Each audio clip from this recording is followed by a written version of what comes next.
Hey, it's Jocelyn here with Positivity in Pregnancy and Motherhood, and I am excited for another episode. I really enjoy sharing what I have learned, and I hope that as you implement it into your life, it helps you in what you are learning and developing in your own pregnancy and motherhood. Today, we are going to talk a little bit about marriage. And if you have a friend or a sister or a mom, sometimes our moms come to mind, but it's probably more likely going to be a sister or a friend in this case. Nonetheless, if one of them comes to your mind while listening to this episode, will you send it to them?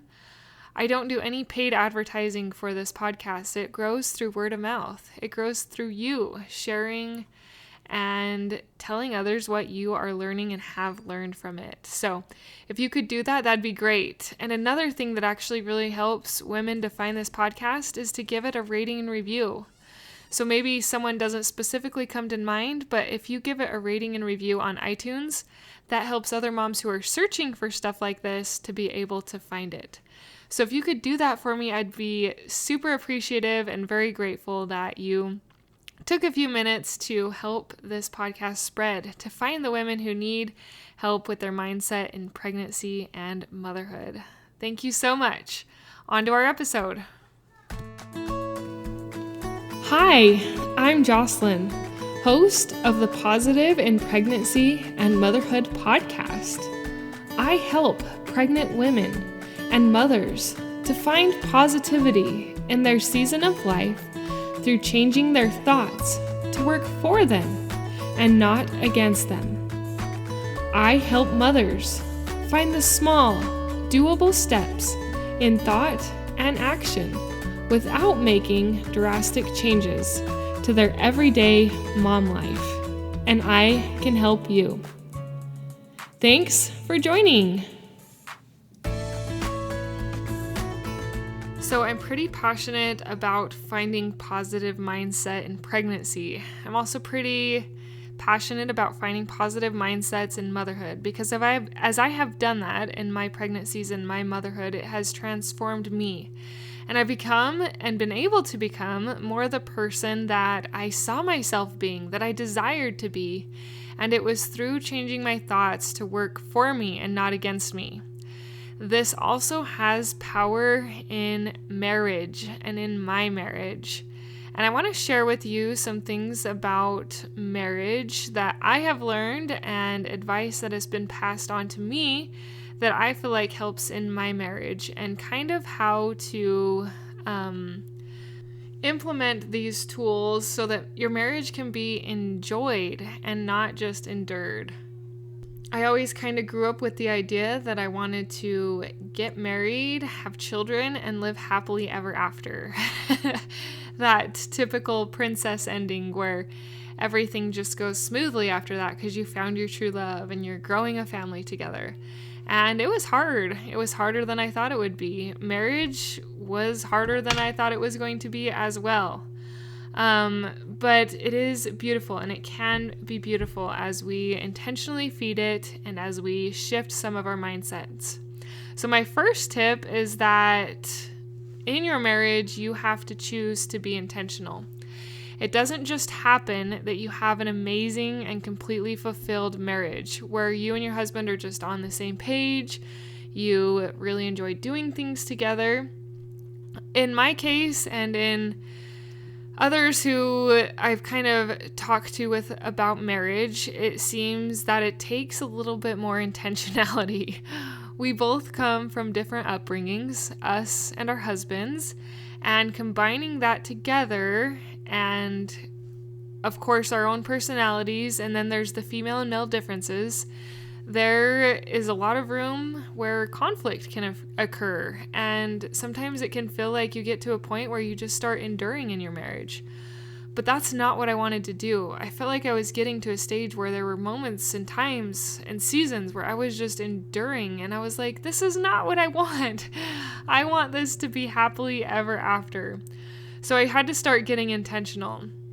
And the ways that I get intentional are through small daily acts They're not very big. In fact, in the moment, it doesn't even feel like much, but over time it adds up and it draws you closer together. I've mentioned some of these small acts on the podcast before, but I felt to mention them again because they're so powerful. The first one is to sit by your husband in the evening. Sit next to him if he's watching a show, if you're both on your phones. Whatever you do in the evening, just sit by him so that you're like touching.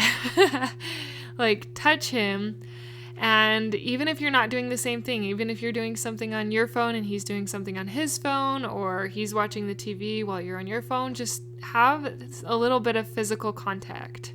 It sounds simple, but it really makes a difference. And then one other one to kind of go along with that is to hold his hand in the car or rest your arm on his arm when you're driving. And just try to foster a little bit of that intentional touching for drawing you closer together.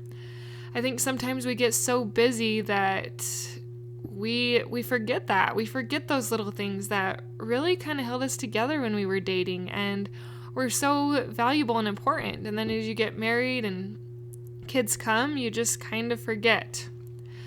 So I should have mentioned this next one first, because it's really first. But the intentionality is very important as well. But the first thing is you got to realize you got to change your habits and your thoughts. It all starts with your thoughts. So maybe first kind of realizing where your thoughts are in your marriage. Are they happy? Could they be improved? What would you like to see your marriage look like? Like maybe even just thinking those thoughts can really help you get down to what you need to do to start creating that. Now, I know you can't do it on your own, but you can also only control yourself. You can only control the actions that you do. Unfortunately, you can't control your husband's actions and the things that he does. But as you control yourself and your thoughts and your minds, and you direct that energy into what you want to do, you can find more fulfillment and satisfaction in your marriage, and you can start enjoying it and not just enduring it. And for me, that came first with shifting my thoughts and realizing, wow, somehow this has kind of got to a spot where we're just kind of enduring, and I don't like that. I want to get to a spot where we are enjoying it. And so that's where my thoughts started to shift. And I was like, okay, if I want to enjoy this, what do I need to do different? How do I need to change? And that's where I kind of came up with some of these small intentional steps, those small little daily acts by just sitting by each other in the evening, holding each other's hands in the car are two simple ways to just connect simply every day. We each kind of come to a marriage with our own opinions, and sometimes we don't even realize that we had these opinions or how strong they are until someone is kind of pushing against those opinions. And sometimes it's not them even speaking it, but the way they do things, like the way they clean something up, the way they put the dishes in the dishwasher, and so on and so forth. Or I did have one more example. Or how clean is clean enough? We all kind of have opinions of our own, We have opinions of our own degree to which these things should happen and how they should happen. And that kind of can create a little bit of tension and friction in marriage if we hold really tight to our opinions. Now, in some cases, there is probably good reason to hold tight to some of your opinions, but also put yourself in his shoes and try to walk yourself through what he might be thinking or why he might be doing something the way he's doing. Like if he loaded the dishwasher and it's totally wrong from what you would do and you're just kind of ticked off and annoyed, start thinking about why you're annoyed and why that bothers you so bad. And then ask yourself, is this something that I really should be annoyed about? Is this something I should talk to him about? Or is this something that doesn't really matter? Now, when it came to the dishwasher, I kind of realized that, hey, the job got done. He did it. I'm just going to be grateful that he did the dishwasher and not complain about the way he did the dishwasher. But that is a simple example of how we can start thinking through these frictions and things that come up in our marriages. It is analyzing and taking little things like this, things that bother you, realizing if they really bother you for good reason, or if there's something you really should practice on not being bothered by. But it's these little things that you work your mind through that can help you get to a better place of loving your husband and finding more joy in your marriage. All right, my last tip has to do with thoughts. A lot of things on this podcast have to do with thoughts because they're so powerful. But this tip is to think about everything you appreciate about your husband instead of everything that annoys you or frustrates you.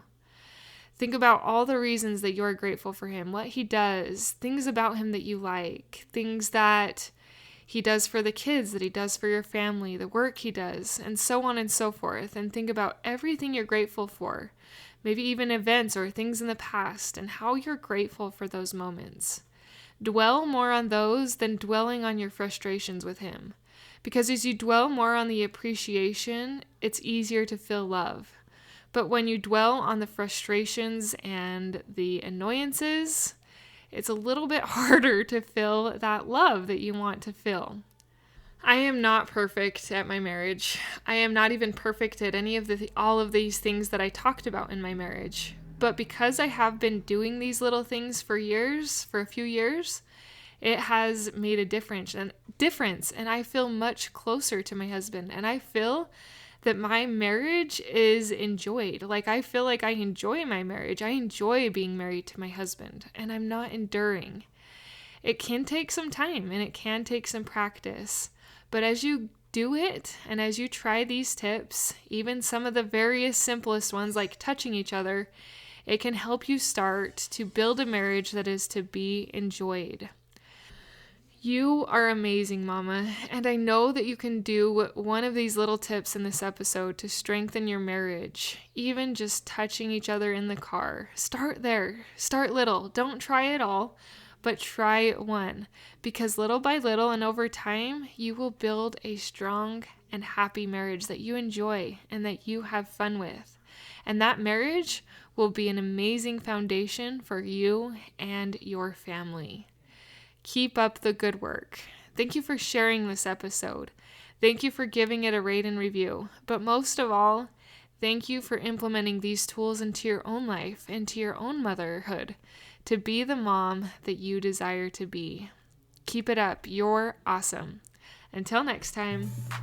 Thank you for being a part of the Positive in Pregnancy and Motherhood podcast, for listening, for sharing, and most of all, for applying these tools into your own life to improve your own happiness so that you can find your own better thoughts for a better you in a positive pregnancy, in losing that stubborn baby weight, and becoming the mom you desire to be through taking small steps in thought and action to reach your goals. If you are a mother who has an inner desire to enjoy motherhood and pregnancy better, but you are having difficulty figuring it out, I can help you. I can help you find the small, doable steps without drastic changes to your everyday mom life. Reach out, let's connect, and let's see you move forward. My name is Jocelyn, and I thank you for listening. Until next time.